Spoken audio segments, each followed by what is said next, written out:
Mayor. Baba na. Upo na. Boss, sige. Bababa.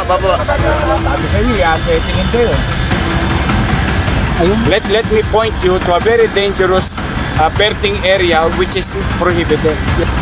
Magliyab yan. Sunog yung Delpan Bridge. Iabot yan. Hindi, mas mataas tayo ron. Upo na. Sandali lang! Si Mayor!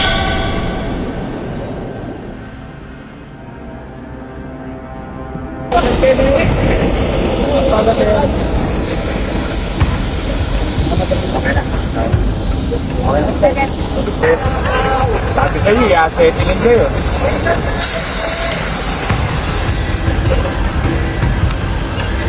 O, ingat kayo, baka tumira po na. Sige. Okay?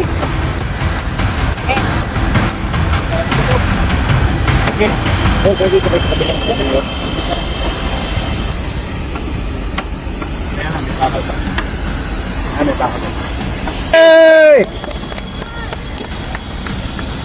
Okay, ano? Okay. Ribbon cutting. Ano? Inauguration. Pero more than anything else, siyan. Oo. Dada tayo sa Jones. Doon tayo, sa Jones. Tapos, magpahila tayo sa Jones. Unang-una, nagpapasalamat kami kay MMDA Chairman Lin, kay Secretary Tugade, kay Secretary Simato, at saka PPA, no, Coast Guard.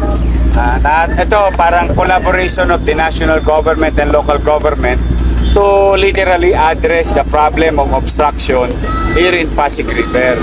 See here, you can see na ang pamahalaan ay talagang seryoso na linisin ang lungsod ng Maynila, hindi lang naman sa kalsada, pati sa waterways. Second, nagpapasalamat kami sapagkat mayu-utilize na ng taong bayan as a alternative mode of public transportation ang waterways. As you can see, geographically speaking, Manila is composed of creeks and rivers. And one of the biggest river is Pasig River.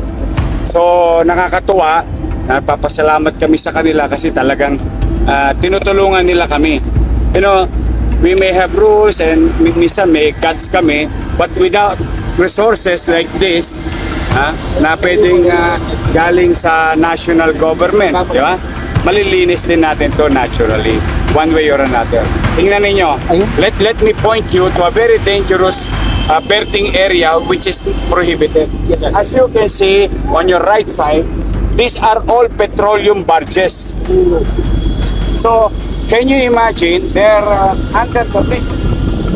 Look. Yes. Huwag naman loobin ng Diyos.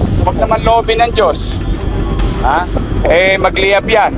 Sunog yung Delpan Bridge. Okay lang, hindi naman tayo live. Okay lang. Okay sir, back to normal programming. Back to normal programming. Okay, so it's very dangerous. Bakit nandiyan nga pala yan? That's why. Kaya we are very grateful to Marina, Coast Guard, PPA, DOTR, DNR, MMD. God first!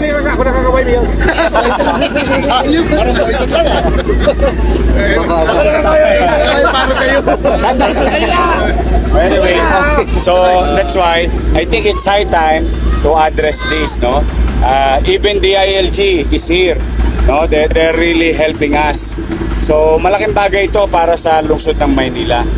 Naturally, one way or another, if PRRC under DNR will address the rehabilitation of the river itself. Papunta tayo sa bridge. Sir, baba tayo dahil sa bridge, sir. Nawala yung ano. Sir, Kailangan hindi na makabalik yan. malapit na tayo sa bridge. Bababa. Sir. Mahina kayo magkwentada. Hindi abot yan. Nakita mo yung stop natin. Hindi, mas batas tayo ron. Hindi na kayo smith ka eh.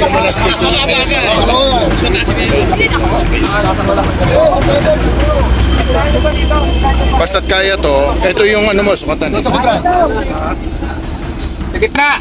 Gitna, lumusok mo kasi. Basta ano? Hindi utong. Tinitingan o. Pasang-pasang lang oh. Posam lang, posam. Sige, sige, pustahan. Sige. Hindi, baba. Pag tumama daw, tatamit.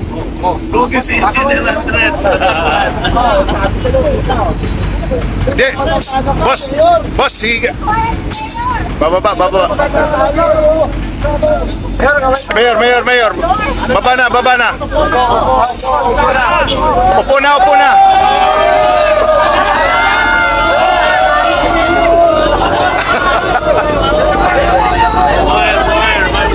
May wire.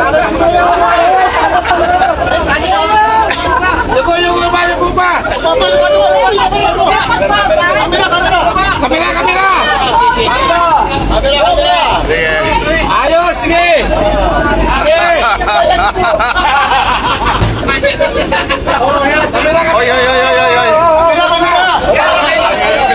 Service na to. Sandali lang ha! Maganda! Meron kang public service na to. Buhay. Sandali lang! Si Mayor Palo!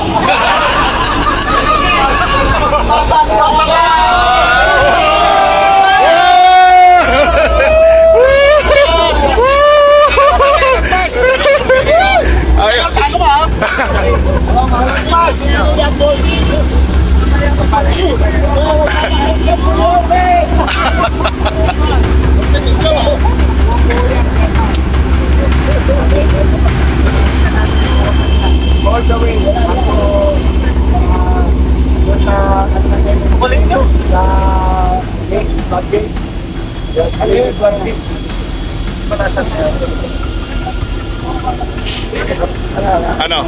Survivor. Survivor ng Jones Bridge. Oh, congratulations. Survivor ng Jones Bridge. Sabit pala tayo lang. Hanggang ulo.